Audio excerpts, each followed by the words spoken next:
The best way I know to deal with that is surround yourself with people who aren't afraid to push back on you.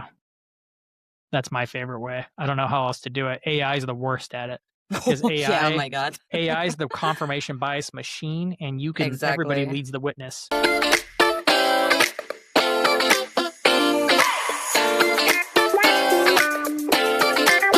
They're like, see, ChatGPT said, I'm like, one, have you ever heard of the phrase lead the witness? Because that's what's going on here. Look at your prompts. It's like you're already teeing it up to like cue it down, like to agree with you. And it wants to Right. agree with you. It's trying to please you. But a decision making framework I use, it always depends on how big the decision is, of course, Mm-hmm. whether you want to bust out a formal decision making process on it. Um, but right now, I generally try to take a step back and I try to identify like, what do I know? What do I know? What's the actual problem I'm trying to solve? Man, half the time just identifying the problem you're solving is like half of the like half Yeah, of the that's true. solution is just clearly identifying the problem that you're trying to get through. Um, Identifying then what you know. Like, what do I know? Do I need more information or am I ready to make a decision now? Asking that question and then identifying where I need to get the information from. And then once I have enough information, like what what do I need to do moving forward? Like, what's the plan for me to move forward from this, now that I have enough information?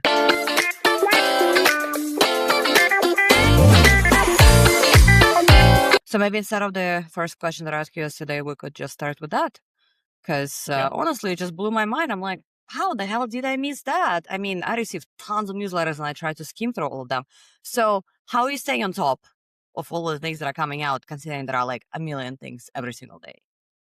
There are a lot, and it's all the time, and it's probably a frequent question I get, it's like, "How do you stay on top of it?" Because even the pros, it's like, it's so much, Right, um, and I'm always looking for, like, well, is this is this thing even, like, working right now, or is this just kind of like a novel thing? So I think I go right. through with, like, a number of questions in my mind of to, like, vet if this is actually worth digging into. Um, I'm Or like, if it's one, just is noise. this a new thing that I don't even have a login for, or is this like just an extension of a tool I already use? Like ChatGPT, they just released their new browser. I'm already a heavy ChatGPT user, already familiar with everything in ChatGPT. So even though this is a big new thing they're adding, I'm like, I'm already deep in their ecosystem. So I'm like, for me to spend a few minutes figuring out something to see if it's like, okay, this is likely to be a really helpful thing for me if I would just spend Right, 30 minutes looking at it, that's a good investment versus most things are just no, no. If it's a new novel thing and it doesn't even work that well, which like AI video was for a long time, right. so most things are just novelties. They're just like cool, like that doesn't work. It's a nice idea of what could come in the future. I might be like, huh, okay, that might be something we see 6 months to a year from now. I kind of take note, move on. Most things are in that category when it comes to AI. But another thing is like, oh, would this new thing, even if it takes me some time to figure out, would this help an existing process that I already do regularly? It's another really interesting way to look at it. Be like, well, I'm a podcaster, so does this help me in my podcasting process? If it Right. does, if it has the possibility for that, then I'm probably going to calendar some time in my week to check it out. Unless I have some free time today, I might look at it right away. you know, but if it's not those two things, lastly, it might be in that third category of like it's novel. It could add a whole new functionality of something that I couldn't do before. Like it's like a whole new thing. Very rarely does that ever occur, but it might, and that takes some time to investigate. So you have to put it on your calendar to go and explore. But almost everything gets written off as, oh, that's a novel new thing. I'll watch some tutorial on it if it's even worth that, and then I'll just move on. So I'm constantly just kind of scanning, and every once in a while, maybe like 5% of stuff makes it into the I should play with this list. I really like that because it sounds like you're basically like you're going through two tracks, so to say. Basically, like, is this gonna solve an existing problem for me? And Mhm. second of all, like, what is the time to value? Like, Yep. if it's going to be like almost instantaneous, then like sounds like it's a no-brainer, right? Yes. I mean, the ChatGPT browser for me, same thing. It's like it's gonna be instant value because, Yep. like you said, I'm also already in because like the Apple stuff, freaking Apple junkie. Anything that Yeah. they come out Same. with, I'm very likely to buy it because I already have a bunch of other stuff. So, what do you think that does to overall, like, do you think that should inform how marketing should be done today, considering like the attention span and all of that, and just like how easy it is to really do anything with AI nowadays? It's really easy to do a lot of things, but it's not really easy to do everything. The hard things are actually still wicked hard. Positioning a product, wicked hard. Find product market fit, wicked hard. AI helps for none of that. The Yeah, things that are exactly. actually hard and where the thing like Exactly. the bigger levers and making a big difference in a marketer's life, still wicked hard. AI can help you speed up all the little things you need to do to figure those things out, but Right. it's not helping you solve the big things that can actually make the biggest difference. But it certainly helps you with all the little things around like content creation and building an audience. If we would just stay consistent and actually making content, it makes it a little bit easier to be consistent, right? So, but it doesn't help you stay focused. That's for sure. So if you had a hard time staying focused, you're probably still going to be distracted in an AI world, even more so now because there's so many more tools to distract yourself with. I think it's probably one of the biggest Exactly. problems with AI right now is tool overload and trying to do too much, and you procrastinate by testing new tools, and that's a problem. Exactly. And I feel like it's the like the shiny object thing Mhm. taken to like completely different level. I mean, I'm Yeah. myself a victim of that. Like my LinkedIn feed is like full of this. Like every other day I see somebody whipping out this new tool and I'm like, should I try it? Should I whip out my own thing? It's just like this constant anxiety of being always behind something, you know? Yeah, I'm, like, constantly judging everything in my feed. I'm like, "Ah, that's crap. Ah, you're saying that, but I don't believe it. I don't believe it for a second." Like, everybody with those long NaN sequences that are all like, "The one Right, agent right, to rule right. them all." I'm like, "Bull crap. Keep scrolling." I'm like, I built some NaN sequences. They're wicked hard. They break all the time, and, they're not as good as everybody says. Otherwise, there would be some stats involved in Exactly. those posts. You'd be like, "Okay, well, show me how That's a it's good working for one, but you. it's How many that's clients mhm. have you installed that for and it's working, you know?" They never include stats with those. No, but it for sure those things do go Yeah. viral when they're like, "Oh, I don't know, comment blah blah to get the Yeah. sequence in your DMs." And like I've Yeah. seen those posts get like 1,000 comments. Yeah. Everybody wants the easy button. Exactly. And AI makes things easier in a lot of ways, especially if you actually know what you're doing. Dang, it can really get stuff done. I have some friends with some PhDs that are like, I just recreated a paper that took me a whole month and it's actually just as good. You're like, dang, man. But he had to knew the question to ask to even compare it to get that kind of research to know it was good. He had to have the discernment to even know that it had hit pretty dang close to what he would expect of a somebody at his level. Right. Most people don't know. So So I feel like prompt yeah, engineering is really like the overlooked area, like that not a lot of people are mastering today. Everybody's yeah, trying to master this whole, automation, agentic. Like I really hate this word by now, but like yeah, nobody's thinking about how to ask the right questions and how to give the right prompts. yeah. That's funny. I just saw a meme on LinkedIn that was like, the Scooby Doo like reveal was like agentic. Oh no, it's just an if then sequence. I was like, accurate. Yeah. Um, Oh, so I want to get your take on this. I guess the hot take that I also see very often on LinkedIn nowadays is like, oh, you want to do entrepreneurship? Just like whip out one of those like self-selling tools for like $20 a month that like get enough people to buy that crap and then you'll be yeah. golden. Like what I mean, by a facial expression, I can already tell what you're saying, but give it Well, up. I did it. I tried it, and guess what? I made a little money. Sure, I made $600 on a little Sick. product. You're like, great. That's okay. Let's go out to eat a couple times, I guess. It's like, and then it's gone. It's like, okay, the people that liked you bought it, and then it was gone. So it's yeah. I mean, I've heard what's his name, Justin Welsh, right? He's the big solopreneur maker Right, out there. right. He's like everybody's sitting on $10,000 worth of information or more, and I'm like maybe, like, but the amount of work it takes to, like, dress it up, record it right, get it out there, it's like it's actually pretty wicked hard to sell information, period, these days, and that's only gonna get harder because of AI, but it's really hard to package something up into a really compelling offer, even to give away for free. Um, to the point to make a good lead magnet, it can't just even be comprehensive. You can't even give a course away for free because the price is too high on just time to watch. So it's how can you make something that's good enough that's even worth an email that's like fast to consume yet provides a lot of value? Well, it's hard to it's like the ground like the level to beat is ChatGPT. Like, Right. can you beat ChatGPT's personalized response based on their whole account history to the thing that you're going to do? Well, you better bring something different to the table that's fast and as easy to consume as a ChatGPT response, and that makes it hard. But that's the game. So, what do you think is the future of the lead magnets? Because I think this is like a good question for everyone nowadays because the field is obviously changing, but like, what would be your outlook on that?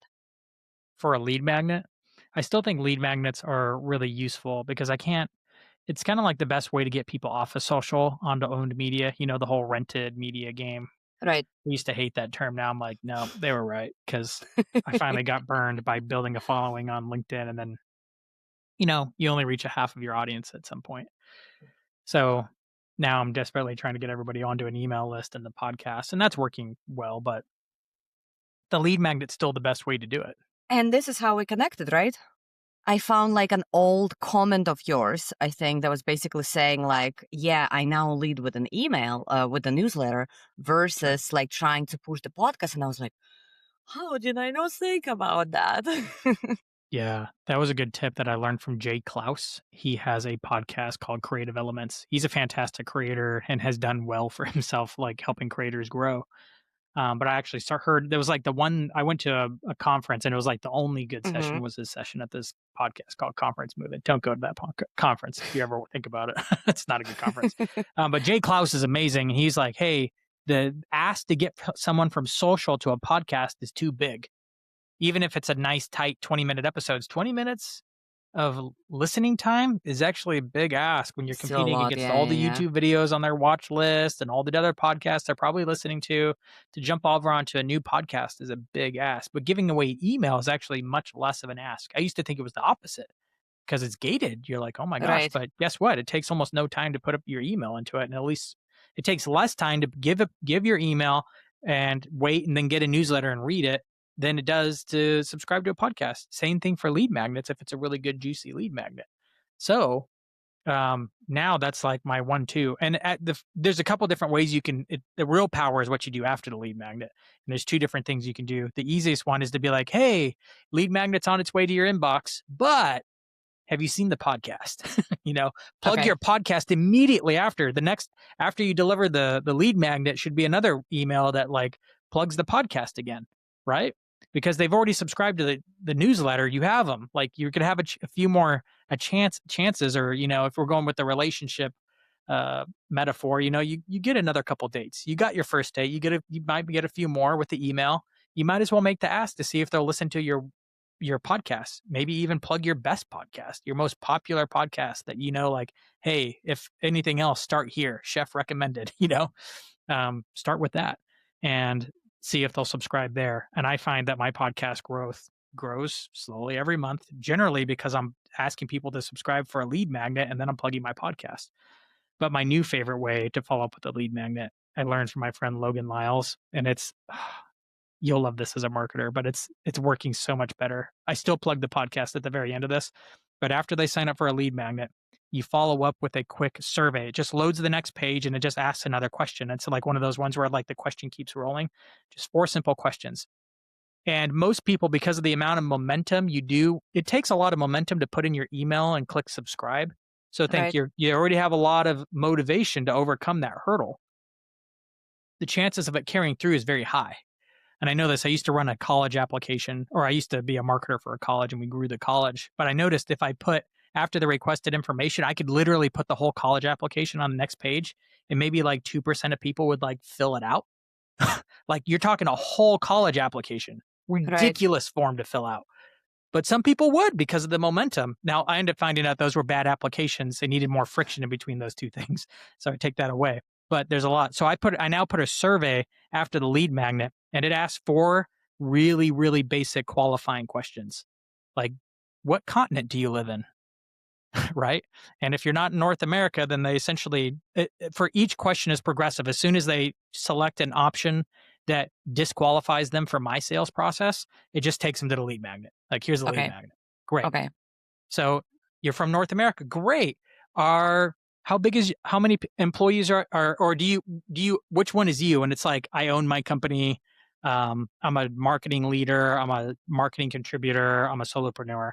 And if they don't pick the right one, then I'm like, okay, here's a lead magnet for those who are the right ones that I generally work best with me. You move on to the next question. Then I ask them how big their company is. Again, they move on. And the last question, it's only 4 simple questions, like really easy to answer. The last one is, hey, would you like to take some time to figure out how to level up your podcast and talk to my team? So it asks them. If they say yes, then it takes them to a booking link. They book a meeting, and then that becomes a qualified sales appointment. And if they say no, great, here's a lead magnet. I'll try to nurture that relationship on down the funnel to see if you might want to do something later, right? That way Yeah. you can actually get leads now instead of having to be like, okay, now we're going to go through the nurture sequence and it Right. takes forever Right. and then Right. lose Right. Right. momentum. Right. Some of them are qualified from the top.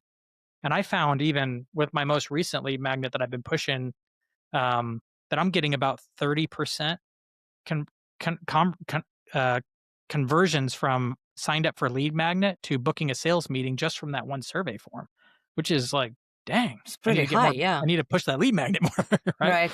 So, of course, that's from a warm audience, but even if it was cold, I'd imagine it would still be high. Even if it was only half that, it would still be pretty good. So So that's a new fun thing that I've been doing. does the podcast then become more of an engagement tool rather than really a lead generation tool? The podcast is a lead generation tool, but it's not one that you can measure easily. If you talk to Like at customers on what their way point in, do you plug that in your funnel? Like, is that for people who already like subscribe to newsletter, maybe downloaded your lead magnet, and you show them the podcast, so basically like strengthen your authority, cloud, whatever? Like, is yeah, that where it comes in? the podcast is really critical, especially and will be more and more so in the future, especially video podcasts like this one. If you're up, hopefully you're taking this video and you're uploading it Yep. to like Hmm. YouTube, right? It's more important because there's going to be a time when everybody's marketing, even as a solopreneur, is going to look polished. It's going to be fantastic. It's even going to resonate because AI is going to be able to do better research connected to their Right. pain points and write in their language. It's going to be able to do all that like in minutes, and it's going to be awesome.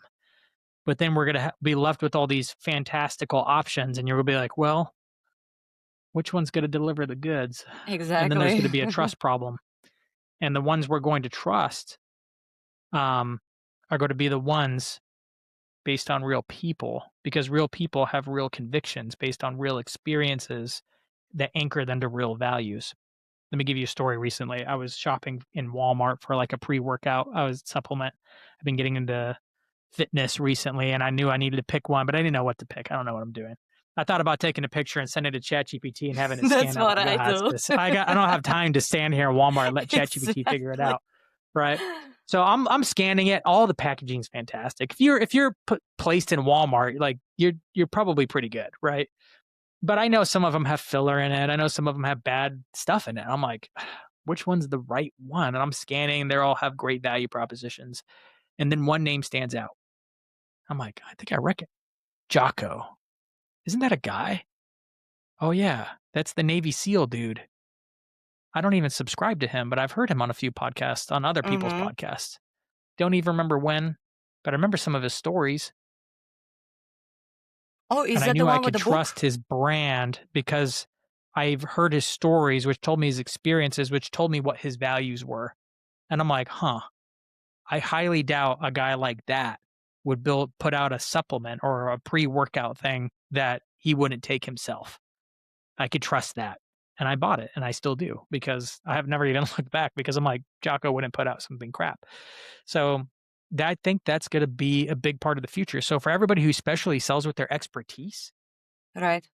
you got to be giving stories like the one I just gave. You're like, oh, Dan had a moment where he figured out, like, oh, it's like based on the core values. It's like those little stories and sharing all kinds of little pieces like that is what humanizes you because AI's values, they could change on a prompt. A whole company could shift a whole AI platform and say, we're not going to be authentic anymore. I think we're going to do something different. Pivot, like Cracker Barrel. Let's change up the whole brand. Bam. Everyone's like, wait, what? Right? But people don't do that, not nearly as fast because they're usually anchored to something more substantial.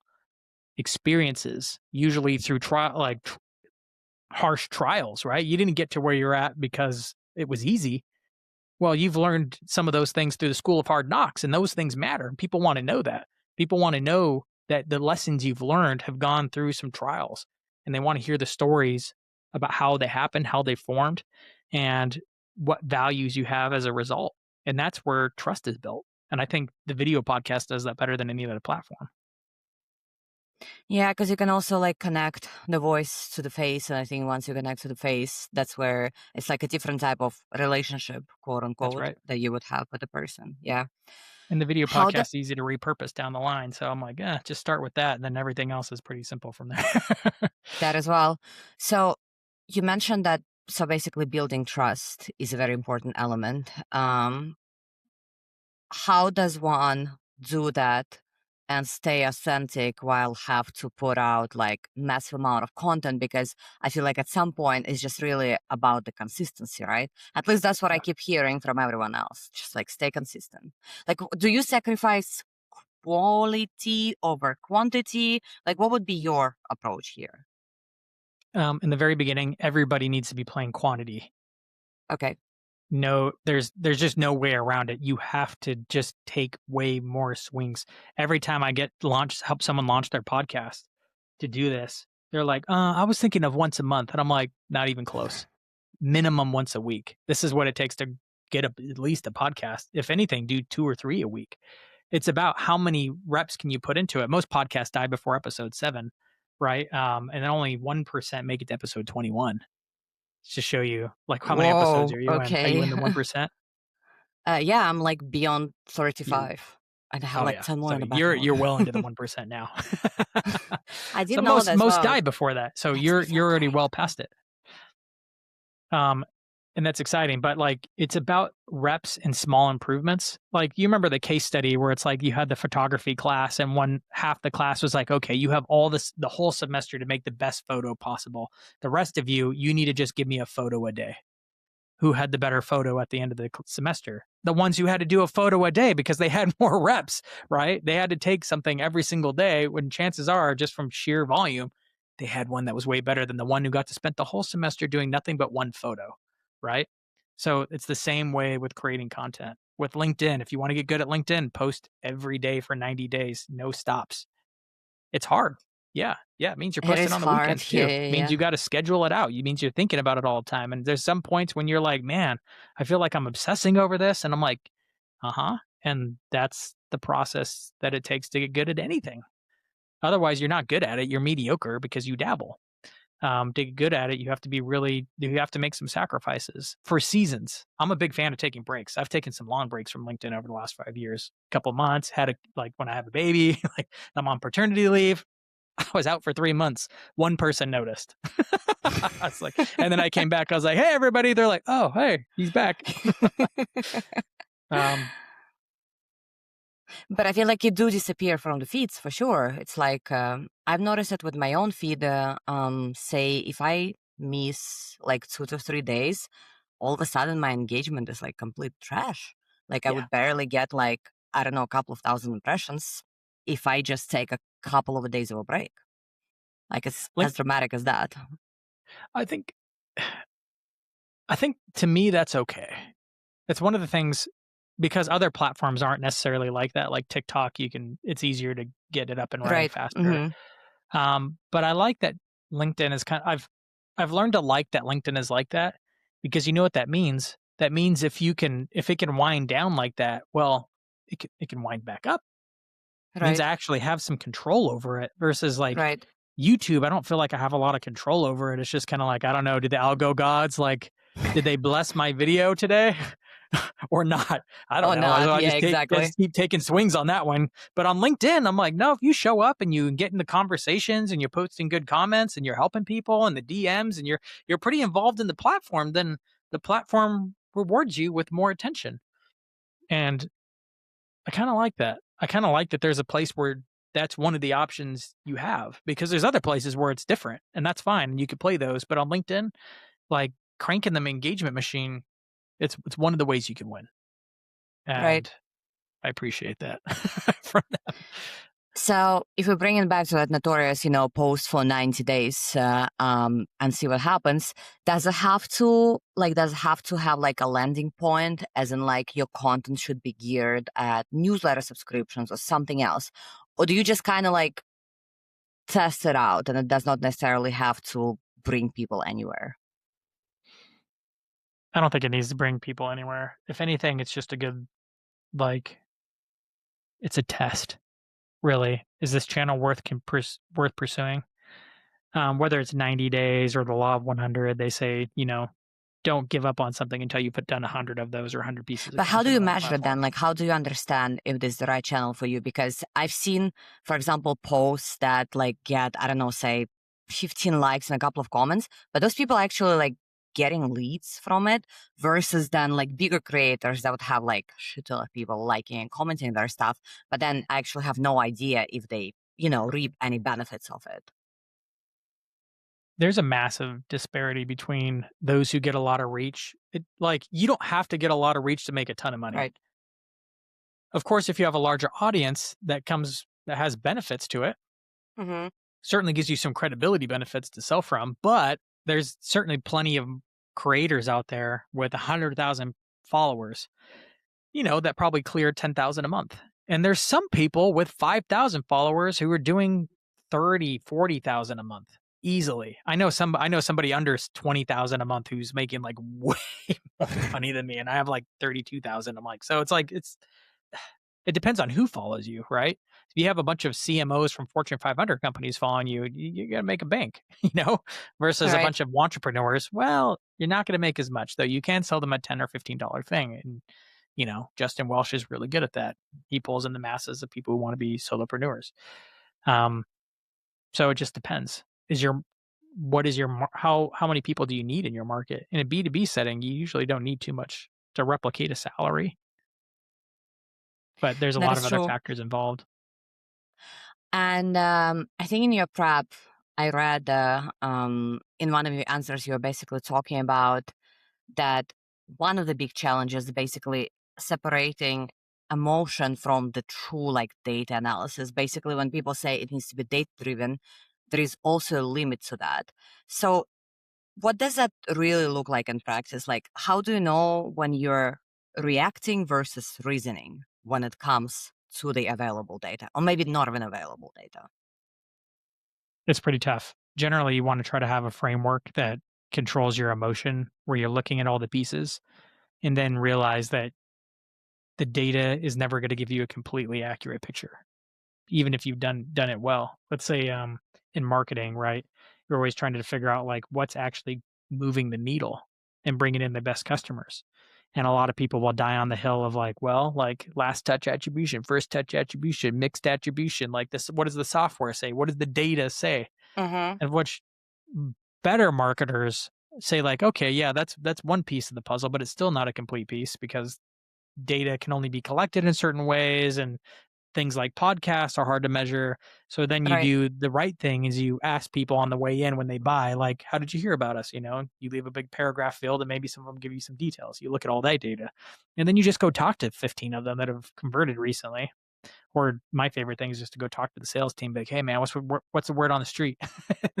and get some data. And then you put all those things before you, all the data from the software, all the data from the um, the conversations you've had with customers, maybe what you're hearing from sales, and then you try to make the best informed decision possible without trying to be romantic about a particular direction because everyone's romantic and has their particular agenda of the thing they want to see. Confirmation bias gets us all, even if I you was know it. just gonna ask you about that. I'm like, because I think this is, I think, the biggest problem that I've seen across the board, especially when working with like early stage founders. They have already made a decision and they're just, for anyone listening and who Confirmation doesn't know bias, what just looking for confirmation it. bias is, exactly. It's like when you have already made a decision, you're just looking for data or evidence to back it up.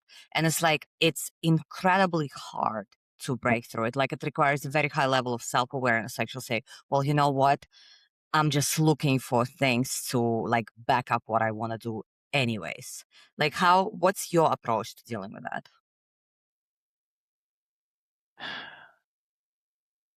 The best way I know to deal with that is surround yourself with people who aren't afraid to push back on you. That's my favorite way. I don't know how else to do it. AI is the worst at it because Yeah, oh my God. AI is the confirmation bias machine, and everybody Exactly. leads the witness. They're like, "See, ChatGPT said." I'm like, "1, have you ever heard of the phrase lead the witness? Because that's what's going on here. Look at your prompts. It's like you're already teeing it up to like cue it down, like to agree with you, and it wants to Right. agree with you. It's trying to please you." Yeah, I think that's it's a like very easy black hole to fall into. And it's like, and it keeps encouraging you, it keeps validating you, and be like, oh yeah, that's a great question. Oh yeah, that's a great idea. And it's like this instant hit of like, oh my gosh, somebody told me that I'm great. And it's like, and then you start like once you actually get like really good at it, you're like, okay, come on, ChatGPT, like, don't give me that validational shit. Just like give me the hard truth. And it still would not really go against you, like no matter how hard you prompt it not to go under your agenda.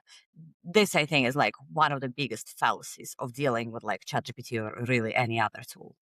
It's gotten easier to deal with that now, especially with ChatGPT, because there's a Hmm. personality setting, so you could turn off the friendly mode and That's change true. that. I Yeah, yeah, actually yeah. still like it to be friendly, but I definitely have a, like, be highly skeptical, challenge my ideas. It's in the settings for the whole account. I'm like, "Please always give me a skeptical version when you finish your prompt." So, it often does. It'll be like, "Hey, skeptical note." Give me a paragraph. I'm like, "Thanks."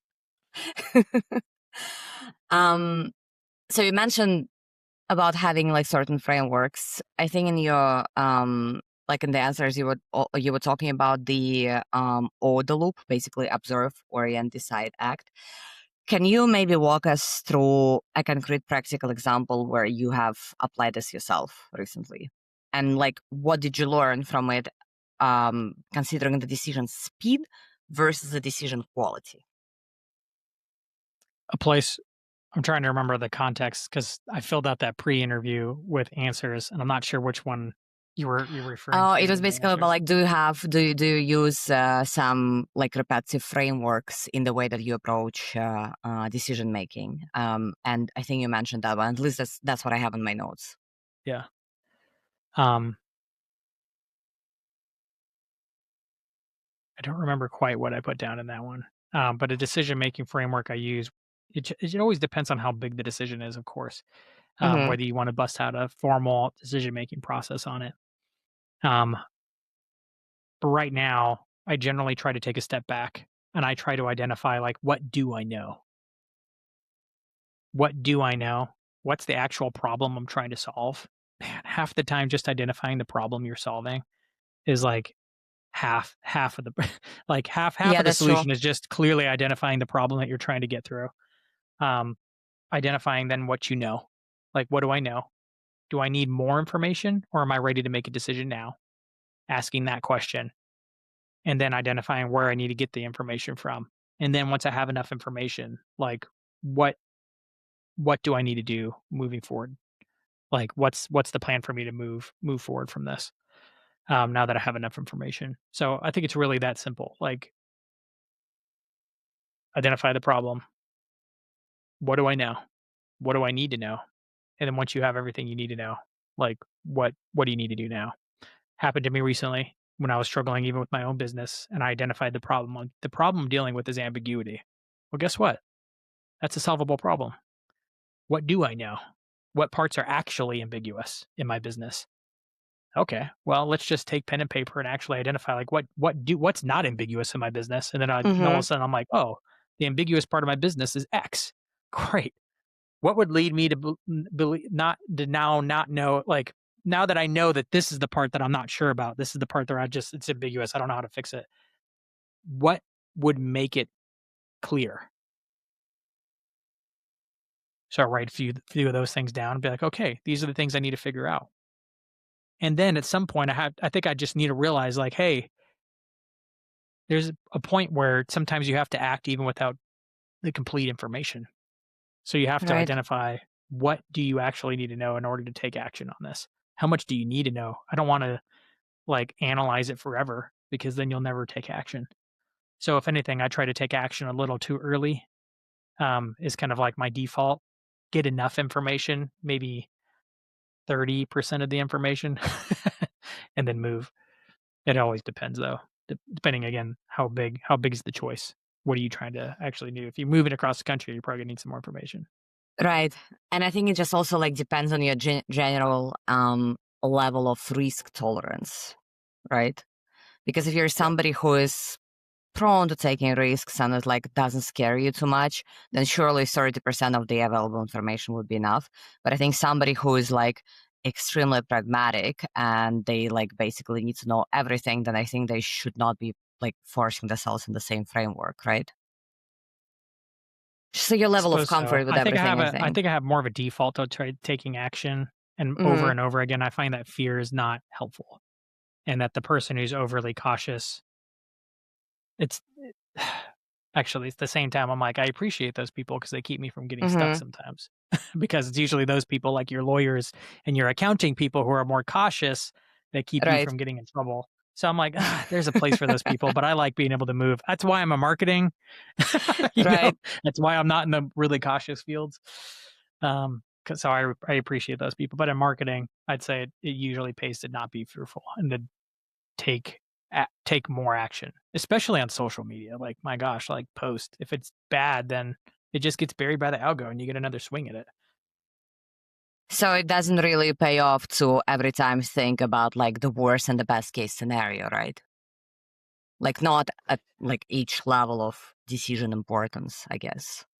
Tim Ferriss has a really good model that I think is helpful called fear setting that I've found to be helpful for myself. But he often asks himself, like, what's the worst case scenario of this? And then actually trying to define that and then asking yourself, is this really that bad? He's like, worst case scenario, you lose your job. That's pretty bad. That's pretty bad worst case scenario. Well, what does that mean then? What would you do as a result of that? Do you think you Mm-hmm. could get another job? Do you think you can walk through the paces again? Maybe it'd be a better job. You I don't know. Um, I mean, outside of death, like Right. most, we can come back from most things. That's So I find that that's I just think helpful. yeah, I think that's like subconsciously the framework that I've been kind of applying myself because I moved across the ocean a couple of times by now. And every time I was thinking, okay, like what's the worst gonna happen to me? Like being poor for a little bit. Okay, fine, like I'll deal with that as long as I'm alive because like you said, like what's like besides death, what else can you not recover from, really? Probably some really bad Not disease, much. but again, it's like not Yeah. shouldn't be in the list of the consequence of moving abroad or taking a leap of going Yeah. into entrepreneurship or something like that. There's some bad things, like you could make a decision that really throws a wrench in your marriage or in a good friendship Hmm. or between you and your children. Like, so there are things, but usually we're afraid of things that aren't related to like really heavy things. They're actually like, oh, this one person might not like me and you don't even like them anyway. And somehow you cared about that. It's like, oh, well, maybe I should move forward considering, Karen might not like this, but oh well. If that's the worst case scenario, then that's not that bad. Right. You mentioned that the question that I should ask you is how do you learn? So I'm very curious about that. Like what's this like what's the secret sauce? Like how do you learn? Oh my gosh. I love learning, but learning can be overwhelming. Again, learning can be procrastination. So, like, it's like almost coming full circle to how we even started this conversation with AI. Mm-hmm. I tend to find that you want to preview, dig in, and then review. So, constantly I'm scanning for information and I'm okay with not actually learning anything. I'm just previewing and I'm looking for signals of like something I need to learn and go Right. deeper on. Scanning through LinkedIn, I'm just previewing. I'm okay if I'm not learning anything from this until I find the one that's actually worth going deeper into. But as soon as you find that one, well, you slow down, you dig deeper into it. But it's no good if you don't put through the last phase of review. In fact, I take my reading like this, my podcast like this, and even my LinkedIn learning like this. Um, Reading books, most books, especially nonfiction business books, like they're only worth two chapters anyway. So listen to them at 2x. You don't even have to finish them. If they're not good, move on to the next book. I'm constantly listening to books just to preview them. Almost none of them are actually like Worth fantastic. reading. Mm. But like 1 in 10, you might get like, "Oh, that one hit. This is actually helpful for me now. This is relevant for me now, and it's actually something I need to dig into." So then you buy the paperback, and because you've already listened to it, you already have a good grid, you can just go to the parts that you know you need to learn, underline those parts. But then the hard part that most people miss is they don't actually come back to those parts that you underlined and read it, review, ask, "Am I doing this? Did I actually incorporate this?" So I keep my best books in my bookshelf behind me, and I look through them. And I ask, I'm like, "Oh, is this something that's helpful for me right now? Has it been a while since I've looked at this book?" And I go and review the paper book. But of course, I have a Notion database with all these kinds of stuff that I'm like pulling back up regularly too. And of course, my favorite way to learn of all time that I think is like the ultimate hack of learning is exactly what you're doing with this podcast.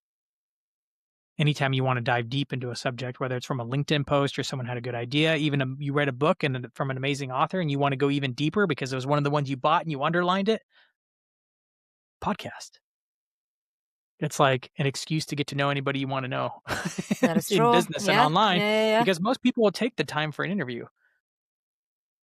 So, a lot of my best learning has come from interviewing other people, other practitioners, other Absolutely authors, same. as long as they're not super Mm-hmm. famous, will give you the Right. time, and of course, you promote their book because that's why they're here, so you talk about the book. It's one of your best books, that's why you have them on the show, you know? And it's through that, like, the book and the learning is one thing, but having a it's Socratic learning where you're actually having dialogue and testing ideas and going deeper. If you've read it and now actually talking to someone who has done the thing, you can actually go way deeper yourself. And then, of course, if you're implementing it, it's the ultimate test.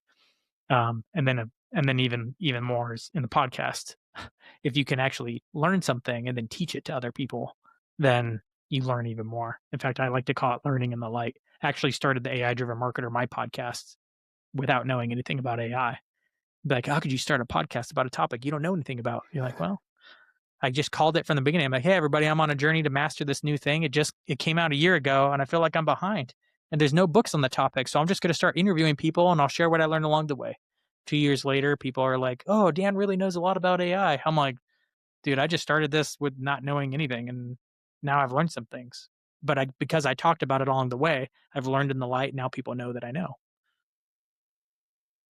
I love it because it reminds me so much of my own journey. I started podcast because I felt lonely because I've been working remotely for so many years. I'm like, I'm just really stuck with this like small network of people that I've developed, and I live in a quite non-business oriented area, let's put it this way. So I was just really limited. I was like, you know what? I just want to connect with people. So I've been treating it as like a relation building exercise.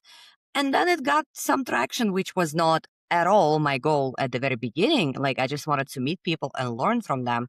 And then I started getting traction along the way. So I think it's a really beautiful way of getting to know both, like you said, like new information, like new knowledge and new people in a way that also feels quite intimate because yes, you're recording a podcast, but you're really just having like a one-on-one conversation. It's the easiest content you can make, in my opinion. Exactly. Yep. And I think, obviously let me know your perspective, but I've been like fortunate enough so far to just really have the guests that I like instantly vibed with. I'm like, I just feel like I'm talking to an old friend. Like, I don't even feel like we're recording something. We're just having a hell of a conversation. Yeah, I mean, there's nothing quite like it. I think the one thing I would add for your show is to make sure you do some solo episodes in between guests. And it does work a I little was bit just better thinking too. that. If you kind of call out like some long-term goal, it can be as vague as like mastering a topic, Right. which is like, how do you even know you've arrived? Um, just to insert your own expertise into it. That way it does generate leads because people will listen to your points of view along the way. That's a really good point. Funny enough, I just did. So I had this whole like 3 months summer break, whatever you want to call it. Also, I was a little bit, I think, trying to find myself in the process too. And when I just came back, so I'm like back to recording and back to releasing episodes. And I was like, I think I need to come back to my audience with an explanation, like one on one this time, as in like just me talking to the audience, explaining why I took a 3 months break. and also just like also explaining the rebranding, because I went from the ugly face to Decision Factory, the current branding, and actually felt really nice. So I'm glad you said it, because it just like kind of validated for me. Yep. You can always if the podcast is focused on you, you can take people on for the ride because you're the theme throughout the whole thing. So, Exactly. but I would give them a heads up when you're changing it and why you're changing it. What's the one episode that people should listen to on your podcast? Like, what's your recent favorite, Recent favorite. I don't know. Let me open up the or maybe catalog all here. time favorite? All-time favorite was a episode on how to customize and get the most out of ChatGPT. Essentially, how to Okay. upgrade it with all the different setting tweaks that you can make now, probably in a 30-minute stint, and it'll just perform way better for you moving forward. Okay. And I think you mentioned you also had a small giveaway for the listeners That's for right. this So episode. if you've been hearing me talk about podcasting, you're like, huh, I've thought about doing that. Uh, it's not too late. There's 6 million podcasts, but again, Oh, Jesus. Okay. only 10% of them, only 10% of them make it past 7 episodes. Only 1% make it past 21 episodes. So of 6 million, there's not very many active ones. Believe me, even in your niche, there's probably only 3 shows of any niche that I explored recently. So I put together a toolkit called the AI Driven Podcast, and you can go to aidrivenpodcast.com where you can get a full guide on how I run my show with AI to make it possible as a solo guy to put out a weekly, even twice a week show using all the best AI tools. So it's authentically talking to the camera, but then you're using AI to help you with pre production, post production, and distribution, using AI where it can go, but then staying actually Right. authentic in what Right. the words you're saying, the stories you're sharing to actually stand out. So again, it's at AI drivenpodcast.com. I'm It's kind of gonna like a go get it video and myself. toolkit mix. Yeah. Because I do use a fair share of tools to produce this, but I also do have a VA that helps me along the way. That's why also that was one of the reasons why I had a break, because I had to offboard my previous VA, and then I was like, you know what, I don't have it in me right now to look for another person who I can trust with all my stuff. So I know I need to learn into like optimizing this even more and relying less on human work. Last question: what is the one truth or one like learning that you carry today that you wish you could have told the younger self maybe like 5 or even 10 years ago? I mean, it sounds too much to say now, but I'm like, it really is true. I wish I would have started a podcast a lot earlier. It was probably the last channel I learned in marketing. I'd done paid and crushed it. uh, I'd done SEO, crushed it. Web optimization, web design, everything. Finally did social and the podcast. I'm like, oh, I haven't done this, but why not? I've already done everything else. Let's do this one. I was like, this was the best one. It was the most fun one. If I would have right. done it at earlier in my career, I could have been asking and meeting with people who knew what they were talking about so much sooner. Just like, man, if I would have done this out of college, I would have been think about how far I would be ahead now. I wouldn't You have would just be read books. I famous would have been talking to now. the experts sooner. Exactly. With all the questions. And I'm like, how do you do this thing? I keep running into this situation.